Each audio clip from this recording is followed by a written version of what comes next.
Okay, first to the school situation in the UK, the RAAC concrete crisis, as it's being called in Britain's schools. It's now become a key point in politics for the country. A report by the British broadcaster, the BBC, reveals that at least 13 schools with this had funding to rebuild under Labour's scheme, but the plans were scrapped by the Conservative-led government. Okay, let's break this down, because later on today, the UK Prime Minister Rishi Sunak will face Labour leader Keir Starmer in Parliament. This will be the first time ministers question since the RAAC concrete in schools row made headlines. Well, according to the General Secretary of the Association of School and College Leaders, UK now has more than $12 million worth of backlog of repairs and remedial work. The latest analysis raises questions on whether this crisis could have been averted. Well, the Labour Party's scheme, titled Building Schools for the Future, or BSF, was a $69 billion project that was put in place when the Labour Party was in government. Well, the project aimed to rebuild every secondary school in England. Later on, it was ditched by the Tory-led coalition government.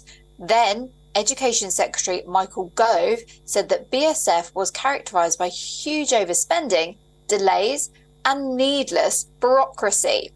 Well, earlier, some former officials at the Department of Education claimed that a request to fund work in schools than 300 schools was actually slashed to below 100. So 300 schools was slashed to 100, and this was in 2020 and 2021. Now, the decision was taken by the Treasury under the then Chancellor of the Exchequer, Rishi Sunak. Well, Number 10 has rejected all of these claims, though, it should be said. Now, the material reinforced autoclaved aerated concrete, or RAAC, as it's being called, was widely used for schools and colleges construction from the 1950s right through to the 1990s. Reports suggest more than 150 schools and colleges contain this particular technique.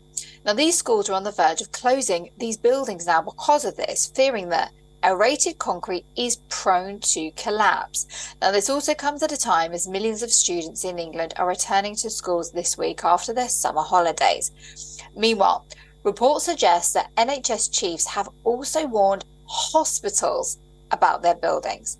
They've also asked hospitals across England to be ready to evacuate staff and patients. Well, for more on this, we've got Jonathan List joining us today, the Deputy Director of the think tank British Influence, joining us here live from London. So great to have you on the programme, Jonathan. So what do you make of all of this debacle? Well, I think that we have to see it in a broader context. After 13 years of Conservative rule, the country feels fed up and exhausted, that everything is going wrong, and now there seems to be a very real risk that public buildings are going to collapse around us. So people are very, very concerned. There's nothing more important than our children's safety, and any hint that our children are in danger in any way and the government is to blame is incredibly toxic. And that's what also makes it a very dangerous political issue for the government, partly because it's happened under the Conservatives' watch, partly because the Conservatives suspended Labour's rebuilding programme, partly, and most importantly for Rishi Sunak, because he denied the request to rebuild 200 schools, instead making it 50 schools a year. And so if his fingerprints are on this, then it's going to be very, very politically dangerous for him. Yeah, it's not a good look, is it? And as you rightly say, 13 years and nothing's been done. And of course, nothing's been done over the summer holidays either, because we've got children here in England that are preparing to go back to school this week, and some of them won't be able to do that. Just one really concerning point to all of this is that this aerated concrete, as it's known, is not just used in schools. As we're learning, it's actually been used in some hospitals as well, and that could be politically catastrophic for the likes of Rishi Sunak and the Conservative Party. Yes, we're hearing that it's being used in hospitals and also courtrooms.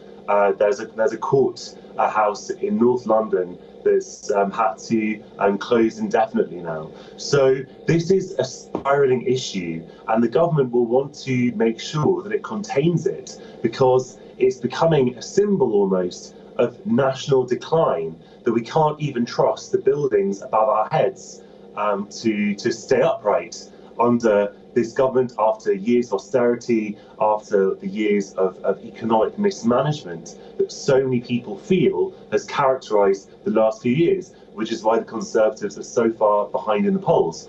So clearly, the first priority of the Conservatives is to make sure these buildings are safe and to provide alternatives, but then crucially also to kind of isolate the political contagion and make sure that this doesn't sort of become a metaphor for the Conservative misrule, in which case the Conservatives could be facing an electoral wipeout next year.